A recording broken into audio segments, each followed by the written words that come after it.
Welcome, everyone. Thank you for everyone in person and on Zoom joining us tonight. I'm Julia Gray. I'm the Executive Director here at the Wilson Museum. I know a lot of you, but hopefully not all of you. Hopefully some of you are new discoverers of the Wilson Museum.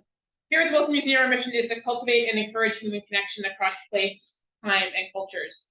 And tonight's program is another wonderful contribution to that, of how do we connect and steward Wabanaki history here in this place. We'd like to welcome you to this evening's program. Here at the museum, we're in the homeland of the Penobscot Nation and their Wabanaki relations. We encourage you, those of you who are joining from somewhere else, to research who the Indigenous people are called where you live home. Today's program is part of our Connecting to Collections program series that is made possible with the generous support of Bangor Savings Bank.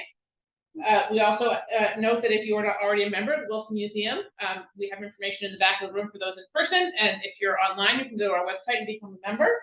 And that your support, the support of our members, makes it possible for us to do wonderful educational work with a wide range of audiences, to care for our collections and our exhibits, and to be good stewards of this landscape that we are part of. We also certainly welcome folks to sign up for our e-newsletter, although I think a lot of you probably found out about this program from already being on our newsletter. So I'm happy to welcome Alice Kelley, who I've known and worked with in various ways over the years. Alice is now a professor emeritus from the Climate Change Institute at the University of Maine. And has worked, and I don't have a formal thing written down. I'm going off what I know from Alice. I can tell you more. Alice is a geologist and soils person, and has worked on a fascinating range of projects that look at, for example, non-invasive ways of exploring archaeological sites like ground penetrating radar. She and her colleagues have done really important work understanding the buried shorelines along the coast of Maine, which connects to archaeological spaces, Wabanaki cultural spaces that are now underwater based on post-glacial sea level changes. And in the last number of years has been collaborating with Bonnie Newsom, who did a program here last year on Wabanaki pottery, who's a Penobscot Nation citizen and also professor at the University of Maine, on this Midden Minders program, which is also about, but it's how can we as citizen scientists and interested folks help with the monitoring and stewardship of an irreplaceable coastal cultural landscape on the coast of Maine. So I'll hand it over to Alice. Oh, thank you. Thank you. Well, thank you very much, and thank you for being here in person, as well as the folks who are online. I do want to acknowledge my co-author, Bonnie Newsom, who Julia introduced. We've worked very closely on this project, and having an Indigenous viewpoint to looking at archaeology has really changed a lot of the ways that I've looked at archaeology and has informed much of what we're doing. So what I'd like to do is say, I'm going to change the title just a little bit. So Midden Minders, Preserving Shell Heap Information Along the Maine Coast, because as I go through this presentation, you will see just how difficult it is to preserve the actual shell midden itself, virtually impossible, and we'll get to that. So just as Julia started with an acknowledgement of where we are, I also felt that this was appropriate to say that here we are in Castine, and we're on the homeland of the Wabanaki tribal nations, the Penobscot, the Passamaquoddy, Maliseet, and Mi'kmaq, and these groups are joined through kinship, alliances, and diplomacy. And as I talk about the products and lifeways of the ancestors of today's tribal members, I do so with respect and honor those that are here today and those who have come before. So here we are, Midden Minders, preserving shell heap information along the Maine coast. And right away, we have a definition issue, maybe not problem, but issue. We're calling these Midden Minders, and then we're talking about shell heaps. And this really, these two phrases or combinations of words really catch kind of what is going on in this sort of archaeology right now. Because really, what's in a name? Is it a midden? Is it a shell heap? Is it a shell mound? For the longest time, we've assumed in the general population or general literature that what you see as those white cascades of shells coming down off of the bank when you're on the coast are things called middens. And really, the idea of the word of midden really is associated with the idea of trash or garbage or some kind of disposal idea. And as we work on these, we find that they're really not just trash. There's much more going on with this. So we use the term shell heap, shell mound. Some archaeologists like this better, others don't. It's still a term that's kind of in flux. But basically, we are using discarded material. So the midden aspect holds true.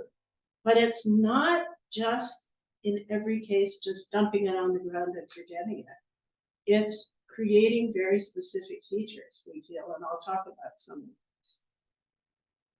So just to get us all on the same page, whether you call them middens or shell heaps or shell mounds, we're talking about human construction. Here in Maine, most of them are made of clamshells, soft shell clams. Particularly in this area, it's soft shell clams. And with those, we find some mussels, maybe some quahogs or mercenaria. In the mid-coast area, there's a region where the middens or shell heaps are primarily oyster shells. And I'll show you a few pictures of those. So we see this range, but either way, they're mollusk shells. So we see them as distinct layers, and maybe some of you have seen these.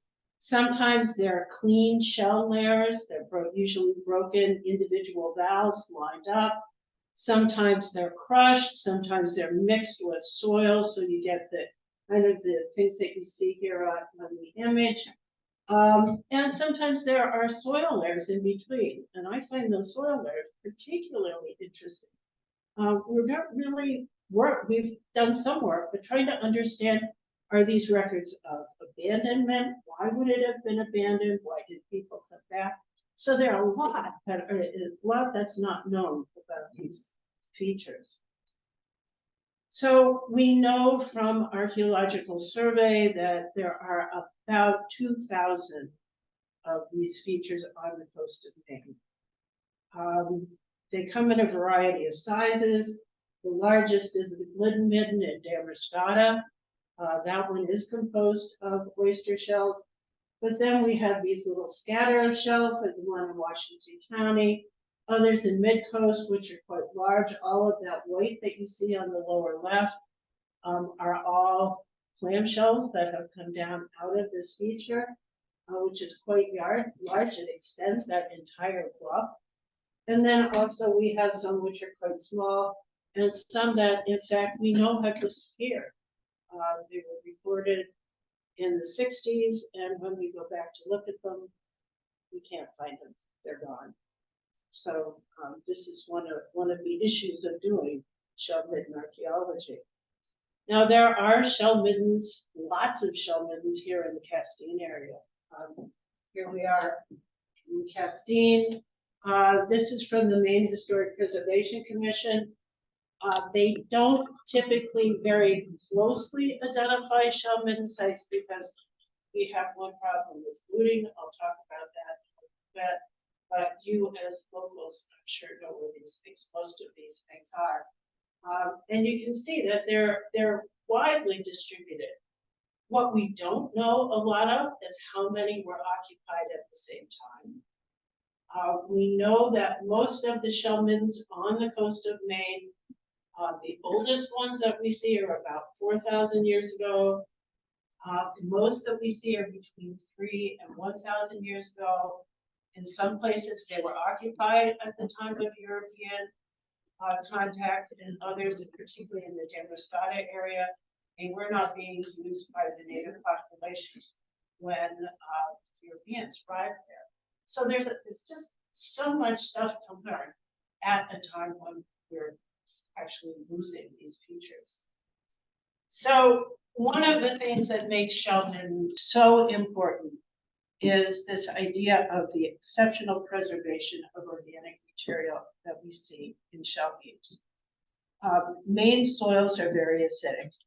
And so at most archaeological sites, the occupation sites that we might see away from the coast, we will only see things that are non-organic, meaning stone tools, bits of pottery, and maybe calcined bone, meaning bone that is burned. There are some traditions that particularly beaver bones were often burned, but we lose the rest of the suite of artifacts, either faunal remains or the tools that were made out of those bone tools. So we lose a whole part of the culture, but we can see that here in shell middens because of the presence of these shells. When shells are exposed to rainwater, which is slightly acidic, they begin to break down. And the breakdown of those shells actually buffers the soil conditions in the area so that we see preservation of faunal remains, either tools or food remains, or even some plants, nuts, twigs, seeds, so that when archaeologists can put all of this information together, they get a much broader picture of what people were doing on the landscape. We not only do we get this idea of subsistence or what people were eating, but from that we can extract some paleoenvironmental information as well, because what people are taking to use either in tools or as food are telling us what was living in that area at the time. And so people who are looking are interested in seeing how populations of fish change, how populations of animals and birds have changed, can use the faunal remains of these shell middens as baselines for things in the past. My colleague, Dr. Newsom, has a student who's working on the extinct sea mink. They used to live here on the coast. They were extirpated, and the only place that you see sea mink remains are coming from shell middens. These are a few bits of the upper jaw that came out of a shell midden in down East Maine. Also swordfish, we know that there are still swordfish in Maine. We know that people in the past fished them. The lower picture there is a swordfish rostrum or sword. Using those as an indicator of animal size is very important if you're trying to understand a past fishery.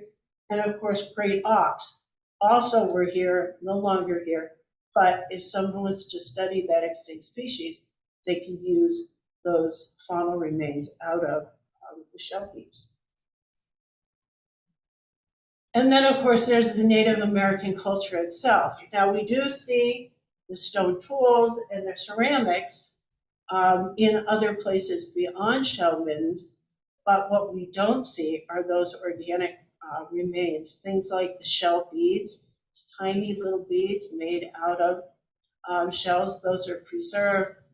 Bone harpoons, bone drills, needles, and this is part of a bird bone flute that was recovered from the shell heap. And that was from Acadia National Park. So there are also cultural features, not just the actual artifacts, but features associated with these shell heaps that can tell us something about what people do, even if we can't quite interpret what they mean at this moment. And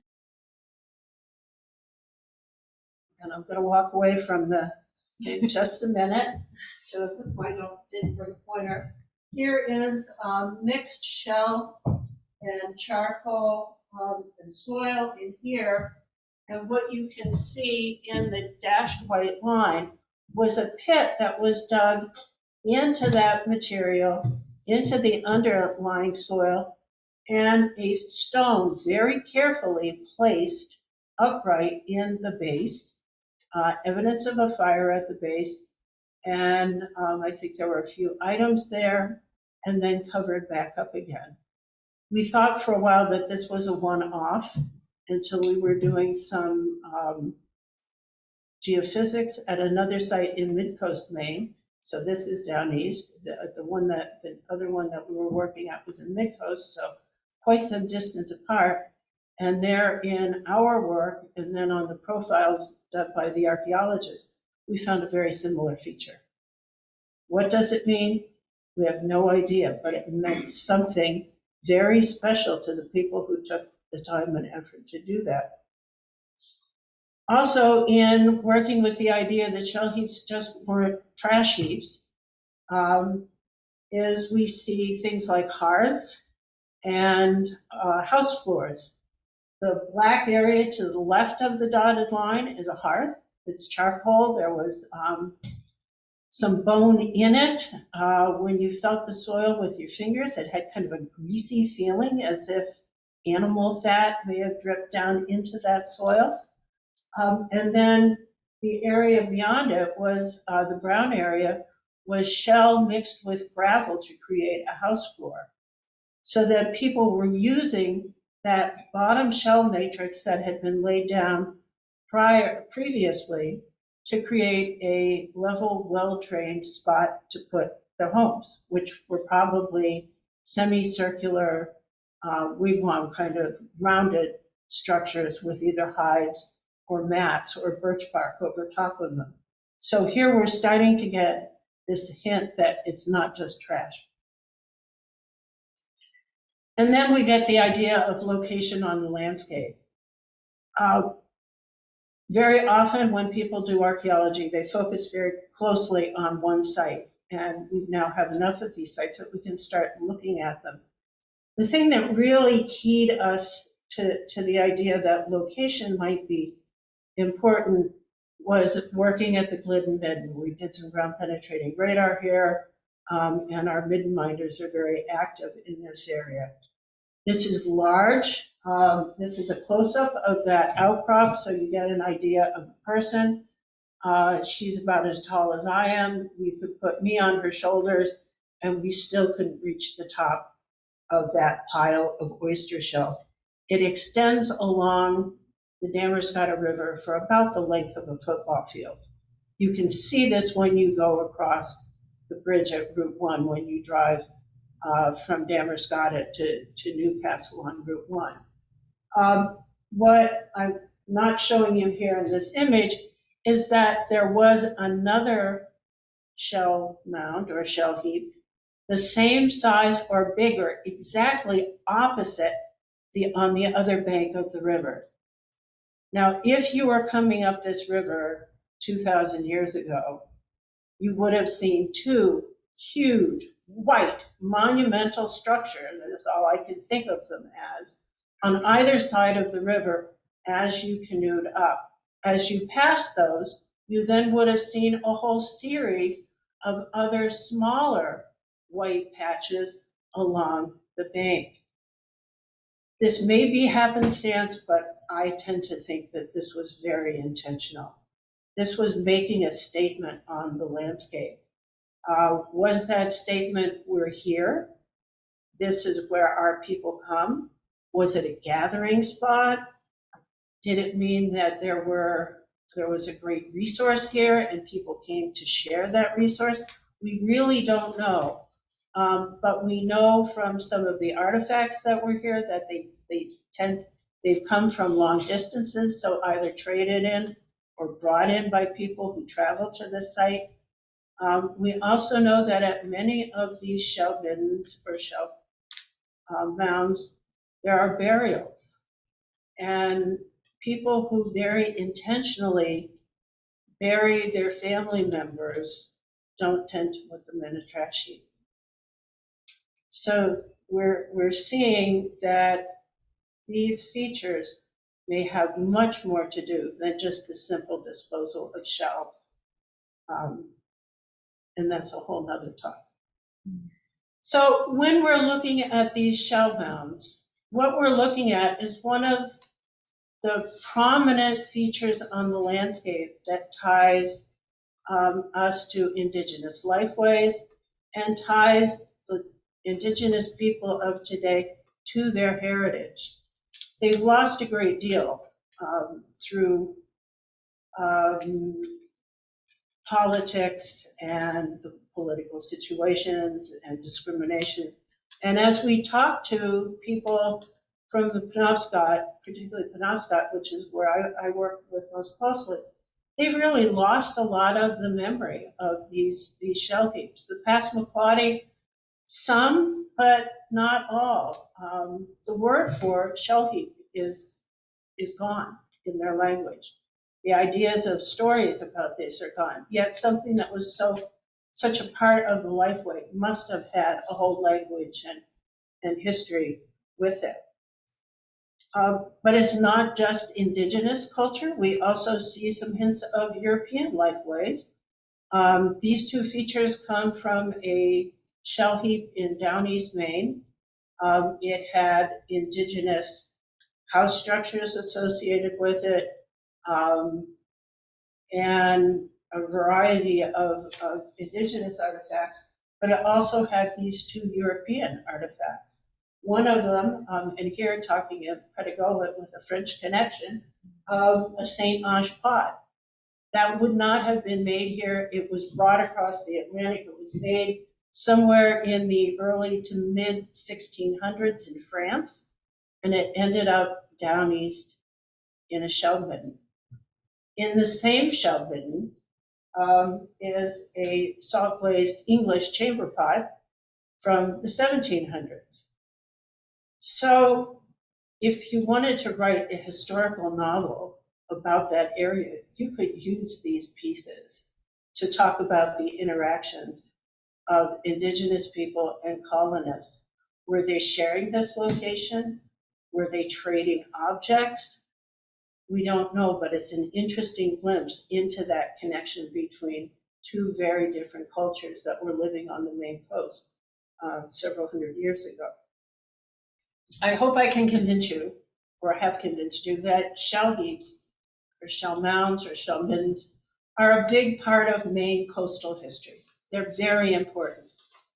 And yet when we look at the sorts of things that our state tends to preserve, our local historical societies and our state, you can see that it's the forts, of course the governor's mansion, but the fancy houses, the Knox mansion, the Lane House, lighthouses get all the love. Something happens with the lighthouse, boy, we can take care of that right away. Meeting houses, churches, and not to say that these aren't important, but we have probably 30 plus of these historical sites, which are all related to settler and European culture here in Maine.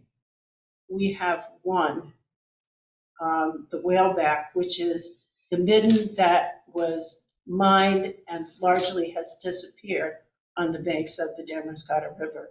You can go here, you can see some exhibits, waysides, you can look across at the Glidden midden, but the midden that was there was carted away in barrels in the 1800s for chicken feed.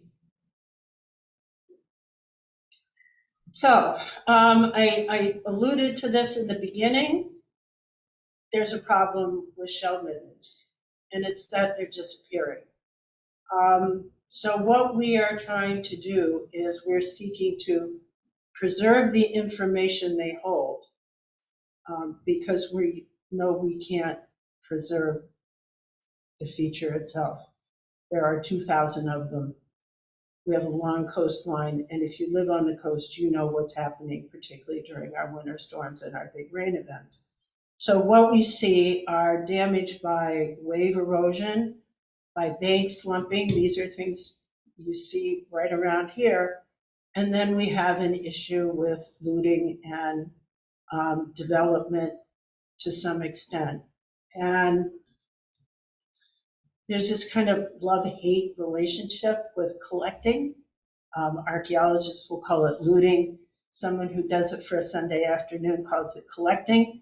But what we see are occasionally we'll go to a shell midden and see something like this, the picture on the right. That is not an archaeological excavation. That was something going at this deposit or this feature with a rake and a shovel. You have to do a lot of excavating to find a few artifacts, and that doesn't stop some people. When this happens, those artifacts now have no context. They have very little to tell us about the people who were living there and who put them there.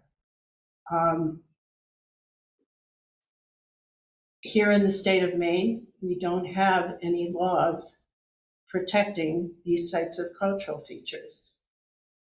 The only way that someone could be prosecuted for what happened here is if the landowner knew who did it and chose to press trespassing charges. So it's only through trespass that something like this can be stopped. And every year we'll hear about someone who comes back to their island to spend the summer, and their front yard is dug up. And you go out in the boat, nobody sees you. This happened on land that is part of the Nature Conservancy. But if nobody's watching, it happens. So if you have friends who are collectors, you might try to gently persuade them not to dig, but in fact to share the things that they know. We also know that there are a lot of people who walk beaches and find stuff that erodes out. That's the most common way to find things. Very large collections that have been given to historical societies of people just making collections of walking a particular beach. While they're not in context, they can give us a great idea about what people were doing, and some things are very diagnostic to time period. And so by sharing that with the Maine Historic Preservation Commission, with the Midden minders, we can then archive not the article, we don't have curation facilities, but a photograph can tell us so much. And I think people are afraid a bit about trespassing, and also they're afraid that someone is going to come and take that artifact away from them. And that's not what we need to do at all. When you collect something, it gives you probably great pleasure to have and to find, but then it sits on a mantle, it sits on a windowsill, and eventually it loses that value either to you or to the people who come after you, and it goes in a box and goes somewhere. And so a bit of Maine's history disappeared. So one of the things that we'd like to do is to try and get people to share this information with us. And I'll talk a little bit more about how we record that data. So I got a little off tangent, but this is the picture, the historic photo up at the top was the Midden that is now gone. If you look right across that river, the existing Glidden Midden is there. This was known as the whaleback, was even larger. And as I said, it was mined for chicken feed. There was a crushing building on the site. They crushed the shells, they put them in barrels and put them on a train and sent them off. Harvard had a local person there who was watching the excavations and pulling things out. So there's actually a collection from that site, and he was very good about taking notes. And so we know a fair amount about the site for the archaeology that was done in the late 1800s. Coming to a more modern time, these roofs in the forefront are sitting on what was once a midden. And I know that only because my husband, who is a coastal geologist, happened to be in Wells working offshore. And as they were going to town to get some dinner, they noticed a front end loader filling dump trucks with shells. And there's nothing to prevent something like that. And so that lovely condo is now sitting on what was once a shell midden. Would have been very instructive to geologists or archaeologists because it may have been quite old, being on a more landward spot, but nothing was recorded, nothing's gone, nothing is there. So the things that are really, that's one side of it, development and looting, but then there's the natural side of things.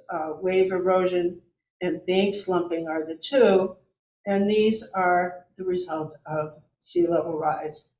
Wave erosion and bank slumping are natural processes, but as sea level is rising along the Maine coast, it's exacerbating that problem, and it's happening even faster.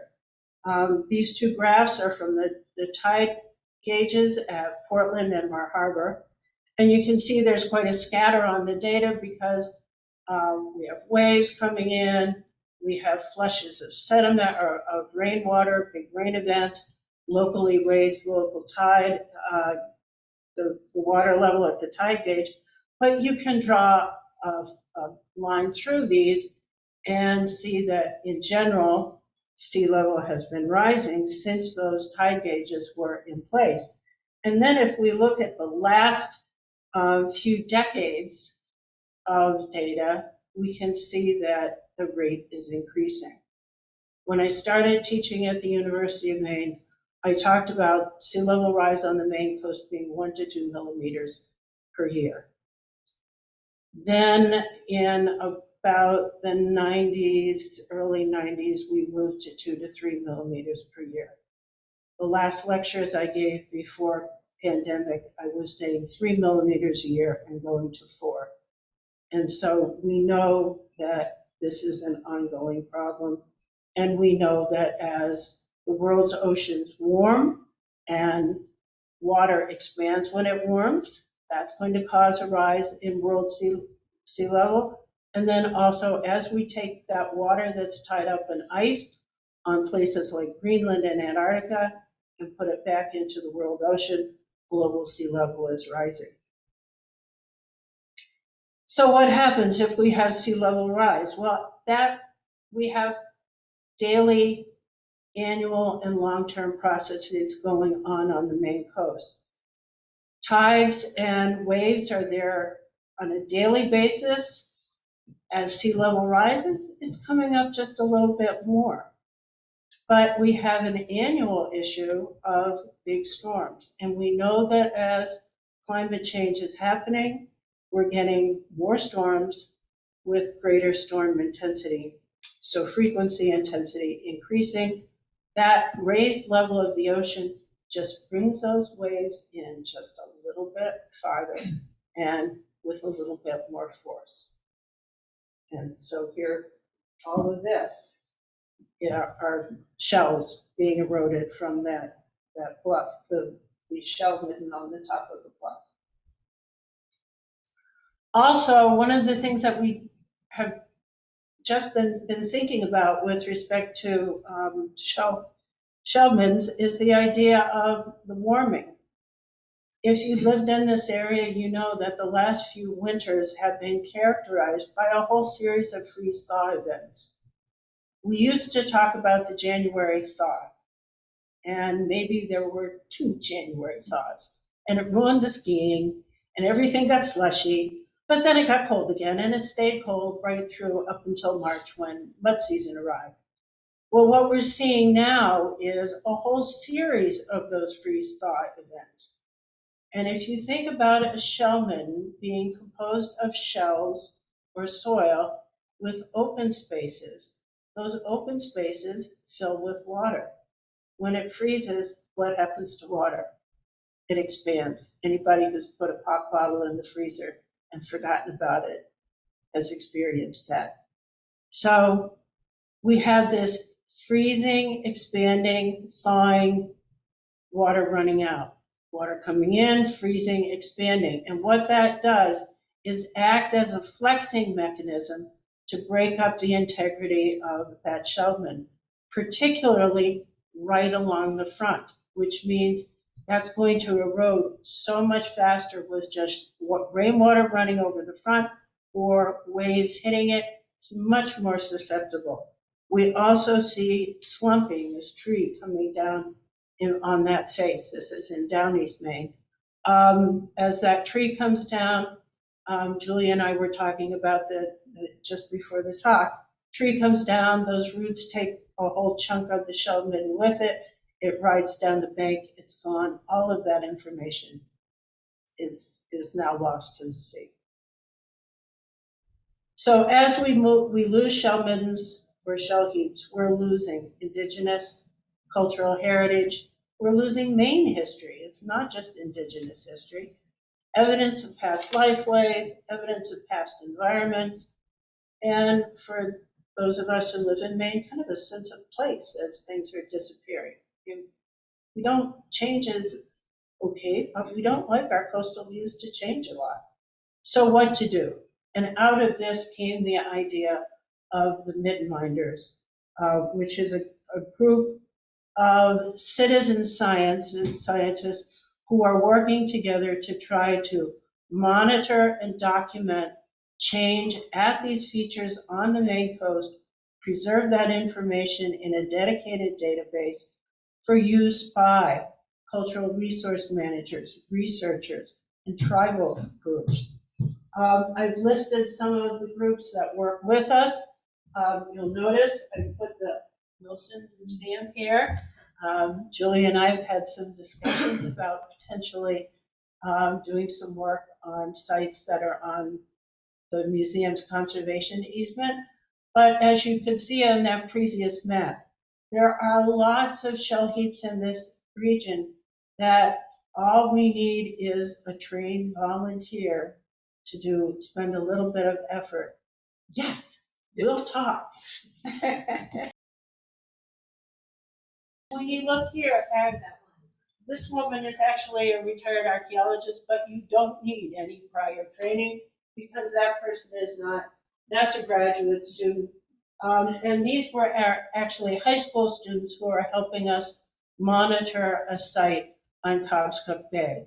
So all you need is to be interested. We can teach you everything you need to know. So we have trained volunteers. We need, of course, because much of the Maine coast is privately owned, we need the property owner's permission for you to be there. And we've created a database through people at the University of Maine, the Computer Science Department, who have helped us because I certainly could not do this. But it is a protected database so that people who are working on it can see the information they put in, so they can see how their site changes and what they record. But it is not a looter's guide to the Maine coast. In Europe, where some of my ideas have come from working with colleagues in Scotland and Ireland, they don't have to hide where their archaeological sites are. People feel a connection to the sites there on the coast and inland. And there are laws, very strenuous laws, about protecting those sites. Here, we don't have that ethic, and it may be kind of a North American thing, the rugged individual, the idea that the native sites are not connected to our people. There are a lot of reasons, but archaeologists have usually held the locations of those sites very close because they're afraid somebody's going to come and just dig it. To show you that map with those half-kilometer squares on it is a really big step. And it's because the state archaeologist believes that we need to work with avocational archaeologists as well as professionals if we're going to retain the history of Maine. And so that I was showing that with his permission. So the information is protected, and then the database is set up so by request groups can use that information for research or however they would like. And we have a website. All you have to do is Google Midden Minders and you will find us. So here are two of our volunteers doing some midden minding. Probably one of the easiest things to do and one of the most valuable is simply taking photographs. My husband has a saying that every picture that you take on the coast is a before picture because the coast is dynamic and it changes. And we've learned so much just in 5 years of seeing how these features change with respect through time, primarily to storms, but not uniquely. So these are two of our mid-coast sites. These are all oyster shells. It's about that thick. This is one of the small middens associated with the Midden. And then, so taking pictures, taking notes, and then taking these pictures I mentioned earlier of artifacts that come out. I led a field trip on Hog Island, the mid-coast Hog Island, and one of the gals on the trip at the time was, I think she was 14, and she said, "Oh, I have something." And she brought this out from her home. It's a lovely chipstone piece. We took a picture of it, simple pen for scale, and in her about 10-year-old handwriting, she had noted the location, the place, who was with her, and the conditions that she found it in. I'm going to say she's raised by two biologists, but an ornithologist and a botanist, but still. So that was our first picture for the Midden Minders of an artifact. So we're very proud of that. But for the faunal analyst in the group, we also have people find bones of all sorts. And it's great to tell us what people are eating. What are they making things out of? Or human remains, then that takes us to a new level. But that's important for those to be found, curated, taken care of respectfully. I've heard stories of people with skulls on their mantles, and that's kind of gross. So then we head into the more sciencey stuff. In a few places, we're doing measurements so that we're documenting change. We can use a really old school method, put a baseline out either between two trees, or in the case here, we use rebar markers that we can find again using a metal detector, and then simply measuring out from that at 1 meter increments to make a map to see how something has changed. Then the computer science wizards that we work with decided that this tape measure stuff was horribly old school, and they've developed a phone app. And we're in about the third trial. It's getting much better. We're about ready for prime time. And you basically have your phone, go out with the app, register it on each of the two established baseline markers. It then lays out a line for you to follow, and you click it at the eroding edge of the midden. It's amazing. We compared it to doing the old school method, and they actually were more accurate because on one, the people misread the tape measure by a meter. So, I think we're getting there. It's pretty good. We also use drones, so if you have a drone, we can tell you how to do drone measurements. We did some very fancy ones. Kristen Schild was here to speak. I work with Kristen. She works on icebergs usually, but she also has done some work on drones. And we've been able to measure change to a centimeter on some of these middens. And here, just to finish up, we were mentioning that there were some big storms here that did some damage along the coast here. This is on one of the islands in Penobscot Bay. I led a field trip there, and this was just an image from the field trip. We weren't doing any monitoring yet. But in December of last year, I think you'll remember just before Christmas, we had a big storm. And the black arrow points to the same tree. The red arrow points to the midden edge. And you can see in the December picture that that midden edge has moved back quite a bit. The estimate was that it moved back not quite a meter. So that was pretty profound. And then in January, remembering that there was a double whammy that came afterwards, after New Year's, and we can see that there's even more slumping on that red arrow there, where there was another piece peeling off. with our drone work. We just happened to do 2 drone flights exactly 1 year apart. And what we saw was a real change. And I'm going to, again, walk away from the microphone. In 2020, you can see these big aprons of shell out here. After there were, this is facing east, so we had waves coming from the east hitting this bay. All of those shells are gone.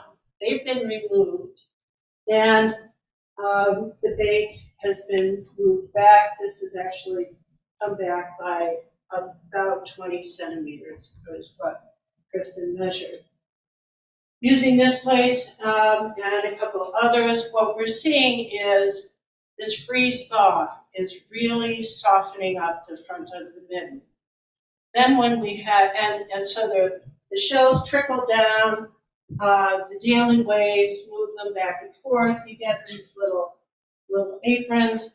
They help protect the front of the midden to some extent. And we know that there were 2 storms in this time period. The first one cleans off this material, removes the protective apron. The second one chews back into the midden. And so I think it's not helping preserve them, but at least we're understanding what's going on. And if we had a spot that was very sensitive, we may be able to come up with some short-term preservation techniques. So, in summary, Maine shell heaps are disappearing, and the pace is likely to accelerate. We can't save them all. We have a limited number of people in a lot of locations, but we can recognize their cultural and archaeological value and encourage people to look at them not as a spot for a curio, but something where they can help collect information that we can save for people to use in the future. And volunteer collected data is one tool in making culturally sensitive and scientifically sound decisions with regard to cultural resource management. So with that, thank you very much.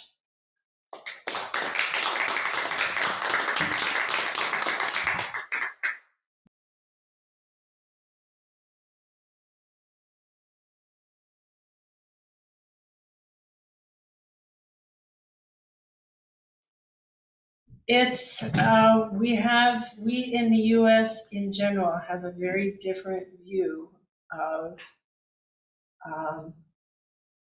indigenous archaeology than in some other places. And it's not just Maine. In Florida, I know I've been told of a place where you can plunk down your $5 and dig in the shell to see what you can find. So it's not just us. But as far as federal properties, very well protected. Great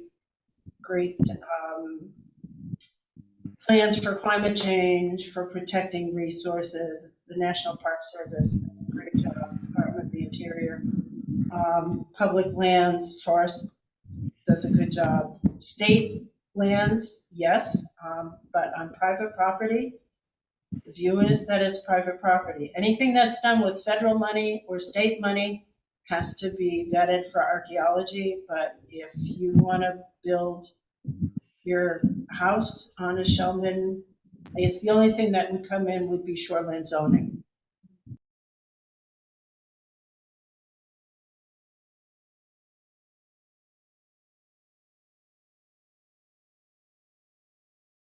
I mean, this happens all the time. The Darling Center at the University of Maine built a new wharf and discovered somewhat after the fact that there's a shell midden there, and quickly called and took care of it, but they hadn't even thought about it.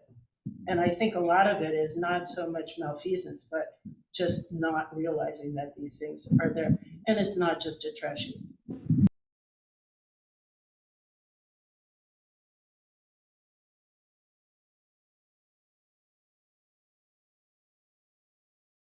It's this real balance, and here, I think in the US and in Canada, it's going more to public education. In particular, particularly that we do a bit more with history pre-1600 in Maine education. My colleagues in Scotland say that they focus on kids because if they can get the kids take the information home to the families, and that's how you get it into the community. So they do things like public archaeology excavations or programs with kids outside to kind of build that knowledge and respect. I think it's a great plan. Thank you everyone very much for joining us, and definitely encourage folks to visit the Midden Minder website if you'd like to become a Midden Minder. And the Wilson Museum is in the planning stages of how can we help support that work here in Castine. So we're gonna figure it out one spot at a time. All right, thanks everyone. Lovely evening.